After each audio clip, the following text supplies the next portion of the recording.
자, 그러면 이제 우리가 이제 소득에 대해서 좀 알아볼 텐데요. 소득은 종합소득, 퇴직소득, 양도소득으로 나눠집니다. 그리고 우리가 오늘 이제 볼 게 이제 종합소득이죠. 네, 이 종합소득인데, 종합소득은 또 이렇게 6가지로 나눠집니다. 이자, 배당, 근로사업, 연금, 기타 이렇게 나눠집니다. 뭐 이자, 배당, 사업, 근로사업, 연금, 기타는 연금 소득까지는 뭐 다 정해져 있는데, 기타 소득은 여기 이자, 배당, 근로사업, 연금, 퇴직소득, 양도소득이 아닌 것이 기타 소득이죠. 아닌 것이 기타 소득인데, 그러면 자 여기 종합소득 중에 이자소득과 배당소득을 합해서 금융소득이라고 합니다. 이 금융소득이 2천만 원을 넘어가게 되면 종합과세 하죠. 당연히 2천만 원 이하는 분리과세합니다. 분리과세. 분리과세하는 것이 어떤 의미냐? 종합과세하지 않는다. 종합소득 금액에 들어가지 않는다는 것이죠. 네, 분리과세라는 걸 좀 기억하고 계시고요. 이따가 굉장히 중요한 개념으로 나오거든요. 그다음에 근로소득은 연말정산을 하게 됩니다. 네, 그리고 이 사업소득은 종합소득 신고를 하게 되는데 사업소득도 연말정산을 하는 사업소득이 있습니다. 보험설계사, 방문판매원, 우유배달은요. 연말정산을 하게 되고요. 연금소득도 이제 공적연금 같은 경우는 연말정산 아까 한다고 말씀을 드렸었죠. 네, 하게 됩니다. 기타 소득은 뭐 이렇게 되고요. 그러면 자 여기서 한 가지 질문 한 가지 드려보겠습니다. 자 근로소득이 발생했습니다. 퇴사를 했습니다. 퇴직소득이 발생했네요. 그럼 소득이 2개가 발생했으니 종합소득 신고를 해야 됩니까? 말아야 됩니까? 이 부분하고 아까 말씀드렸던 근로소득이 있습니다. 집이 있어요. 팔았습니다. 양도소득이 발생했네요. 근로소득과 양도소득을 합해서 종합소득 신고를 해야 됩니까? 자, 마지막 근로소득이 있습니다. 저녁에 치킨집을 했습니다. 네, 프랜차이즈 치킨집을 운영해가지고 사업소득이 발생했습니다. 그럴 경우에 근로소득과 사업소득이 2가지가 발생했으니 종합소득세 신고를 해야 되느냐 말아야 되느냐 라는 것입니다. 자 결론적으로 말씀드리면 이 근로소득과 사업소득 이게 발생했을 때만 네, 종합소득세 신고를 하게 됩니다. 왜냐? 종합소득세 신고를 한다는 의미는 이 종합소득인 이 6가지 소득이 여러 가지 있을 때 종합소득세 신고를 한다는 의미입니다. 종합소득이 아닌 퇴직소득하고 같이 있다. 그러면 네, 합산해서 신고하지 않는다는 겁니다. 그래서 아까 근로소득과 퇴직소득, 근로소득과 양도소득 요거는 합산해서 신고하지 않는다 이겁니다. 종합소득이 6가지가 있었을 때 네, 신고를 하는 것이다. 그렇다면 퇴직소득과 양도소득은 왜 합산하지 않느냐 이겁니다. 기분 나쁘게. 나도 합산 당하고 싶은데. 뭐 그럴 분들 없겠지만요. 네. 자, 왜냐? 자, 퇴직금은 보통 뭐 한 10년, 20년 근무한 대가로 네, 한꺼번에 받는 돈입니다. 네, 양도소득도 마찬가지죠. 5년, 10년 이게 양도 그 가액이 올라가지고 오랫동안 장기간에 걸쳐서 발생한 소득을 일시에 받는 거 아니겠습니까? 근데 그런 것들 갖다가 뭐 매년 받는 종합소득하고 합산을 해버리면 약간 불리하겠죠. 그래서 이 퇴직소득이나 양도소득은 네, 각 소득별로 별도 과세합니다. 별도. 네, 종합소득하고 합산하지 않고요. 왜? 장기간 동안 누적적으로 발생한 것을 일시에 받는 거기 때문에 종합소득 매년 받는 거하고는 합산하지 않겠다라는 의미가 크다는 것이죠. 네. 그래서 이것들을 우리가 보통 퇴직소득과 양도소득을 분류과세라고 합니다. 이 분류과세가 하는 것이 종합소득의 분리과세하고는 약간 의미가 다르죠. 분리과세, 분류과세. 종합소득과는 분류를 달리해서 과세한다. 이렇게 이해하시면 좀 좋을 것 같네요. 네. 자, 이렇게 되고요. 소득은 이렇게 이제 구분이 되는데, 자, 그러면 이제 우리는 이제 종합소득세를 오늘 이제 계산해 볼 텐데요.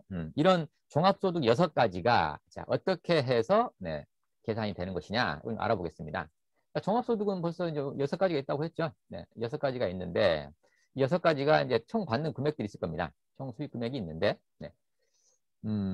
여기에서 무조건 과세가 되는 게 아니라 이런 과정을 거칩니다. 일단 비과세나 분리과세 소득은 빼줍니다. 근로소득은 뭐 분리과세 하는 건 없죠. 네, 그래서 비과세 소득만 빼주게 되고요. 비과세 소득에서 자 근로소득 같은 경우에 연간 급여액에서 비과세 소득을 빼면은 이거 총 급여액이라 그럽니다. 네, 이 총 급여액에서 근로소득 공제를 또 빼주게 되는데요. 여기 이따 한번 설명을 드리고 그다음에 사업소득도 마찬가지입니다.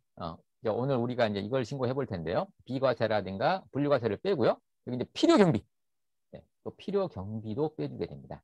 이 필요경비를 빼주는데 뭐 이제 복식부기를 해서 뺄 거냐, 간편장부를 해서 뺄 거냐, 아니면 뭐 단순 경비율이나 기준 경비율로 해서 인정받을 거냐라는 것들을 우리가 오늘 한번 공부를 할 거고요. 그다음에 연금소득도 마찬가지입니다. 비과세나 분리과세 빼고 네, 연금소득 공제를 해줍니다. 기타 소득도 마찬가지죠. 네, 비과세나 분리과세 빼고 필요 경비. 지금 저도 어제 강의를 하지 않습니까? 이런 강의를 하게 되면은 세금 강의를 하게 되면은 네, 기타 소득으로 될 때가 있어요. 그럴 경우에는 필요 경비를 인정을 해주는데 보통 저희 같은 이 강사들 이런 사람들은 60%를 인정해 줍니다. 60%. 그래서 100만 원을 받았다. 그러면 거기에 60%, 60만 원을 뺍니다. 그러면 60만 원 빼면 40만 원 남겠죠? 40만 원에 아까 기타 소득 세율 22%. 40만 원에 22%면 얼마입니까? 8만 8천 원입니다. 네, 8만 8천 원. 100만 원을 받았는데 세금을 8만 8천 원 떼었다. 8.8%구나. 라는 게 거기서 나오는 개념입니다. 8.8%라는 원천적 세율은 없습니다. 아까 말씀드렸듯이. 근데 기타 소득을 계산을 하면서 경비를 인정을 해주고 나서 22%를 곱하다 보니 8.8%라는 게 나온 거죠. 금액이요. 거기에 계산하시면 될 것 같고요. 자, 그 다음에 자, 이런 과정을 거쳐서요. 이제 이 종합소득 금액이라는 게 산출이 됩니다. 이 종합소득 금액이라는 게 산출이 되는 거는 이자, 배당, 근로사업, 연금, 기타. 자, 여기 보시면 이자 소득의 총 수익 금액이 있죠. 각각의 총 수익 금액에서 이 비과세나 분리과세를 빼주고 근로소득 공제나 필요경비, 연금소득 공제를 빼주면 이자소득 금액, 배당소득 금액, 근로소득 금액, 사업소득 금액 이런 것들이 된다는 겁니다. 네, 그래서 이 6가지가 모여서 이 종합소득 금액이 된다는 것이죠. 네, 그래서 이 종합소득 금액은 이렇게 계산이 되는 것이고요. 네, 그 다음에 이 종합소득 금액이 있다고 해서 세금을 다 부과하지 않습니다. 여기 종합소득 공제라는 걸 해주게 되는데요. 종합소득 공제. 여기는 이제 인적공제, 연금보험료 공제, 주택담보, 노후연금, 이자비용 공제 이런 거 다 해줍니다. 네. 지금 메시지가 하나 들어왔는데 잠깐만요. 분류과세. 네, 맞습니다. 분류과세. 네. 자, 그다음에 주택담보 뭐 노후연금 이자비용 공제라든가 노란우산 공제라든가 이런 걸 해주고요. 물론 이 종합소득 공제는 근로소득자가 한테 공제해 주는 게 있고요. 사업자한테만 공제해 주는 게 있습니다. 무조건 다 해주지 않고요. 네, 그거 이제 구분하시면 되고요. 자, 이 종합소득 금액에서 종합소득 공제를 떼게 되면 이 과세 표준이라는 게 나옵니다. 과세 표준. 과세 표준에서 이제 종합소득 세율을 곱하겠죠? 네, 곱하게 되면 이게 산출세액이 됩니다. 네, 산출세액이 나오면 이 세금을 내야 되느냐? 아닙니다. 여기 보면 이제 세액 감면이나 또 세액 공제를 해주게 되죠. 세액 감면이나 세액 공제를 해주게 되면 자, 이게 결정세액이 나오게 되는 것이죠. 그럼 결정세액을 내야 되는 것이냐? 아닙니다. 여기 기납부세액 있죠. 이 기납부세액이 뭡니까? 원천징수세율이죠. 네. 우리 매달 냈던 이 원천징수세를 갖다가 기납부세액으로 내게 되면 드디어 더 징수될 거냐, 차감해서 낼 거냐, 환급받을 거냐 라는 것들이 결정이 된다는 것입니다. 네. 그래서 이 종합소득세액 계산은 이렇게 됩니다. 그래서 우리가 좀 이따가 좀 알아볼 것들은 여기 이자, 배당, 근로사업 이 소득들이 어떤 것들이 있으며 네, 이런 것들의 그 비과세 소득과 분리과세에는 어떤 것들이 또 있는지 알아봐야만 이 종합소득 금액을 구하겠죠. 우리가 지금 주로 할 거는 이 사업소득 금액입니다만 네, 그 과정을 거쳐서 이 종합소득 금액을 산출을 하고 나서 또 그 뒤에 종합소득 공제라든가 이런 순서대로 가기 때문에 네, 그 부분을 좀 알아보고요. 네, 알아보고 하도록 하겠습니다. 자, 그러면은 그래서 이 종합소득 금액을 좀 알아볼 거고요. 자, 그러면 우리 여기 아까 산출세액을 계산을 했지 않습니까? 종합소득 공제를 해주고 나서 과세표준이 나오면 이 산출세액을 갖다가 지금 요거 계산이 됐는데 이 산출세액은 어떻게 계산이 되는 것이냐 이거 잠깐 이해하고 넘어갈까요? 자, 이게 지금 이제 올해 바뀐 지금 종합소득 세율이고요. 네, 지금 10억 원 초과 부분이 생겼죠. 45%를 부과합니다. 뭐 지방소득세까지 49%니까요. 거의 50% 정도 세금이 되네요. 자, 예를 들어서 과세 표준이 5천만 원이라고 가정해 보겠습니다. 네, 5천만 원이라고 가정을 해보면요. 과세 표준이 5천만 원이면은 세금이 5천만 원이니까 8,800만 원 이하이겠네요. 24%를 계산을 해야 됩니다. 24% 계산하면 1200만 원이 나오는데 이 1200만 원을 내야 되느냐? 아니죠. 네, 여기 24% 옆에 있는 누진 공제라는 걸 해주게 됩니다. 이 누진 공제라는 걸 해주는데 1200에서 누진 공제 522만 원을 빼면 678만 원. 요것이 내야 될 세금입니다. 1200만 원 차이가 많이 나죠. 요건 어떻게 계산이 되는 것이냐? 뭐 누진세 개념은 다 아실 테고요. 네. 많이 벌면 많이 내라. 그리고 1200까지만 6%고 1200만 1원부터 4600만 원까지는 15%고 4600만 1원부터 8800만 원 이 사이에 있는 건 24%고 이렇게 계산이 되는 것이죠. 네. 그래서 오늘 구간별로 보면 이렇게 계산이 됩니다. 1200만 원, 5천만 원은 일단 1200만 원 이하 요 구간, 네, 요거는 6%가 계산이 된다는 얘기죠.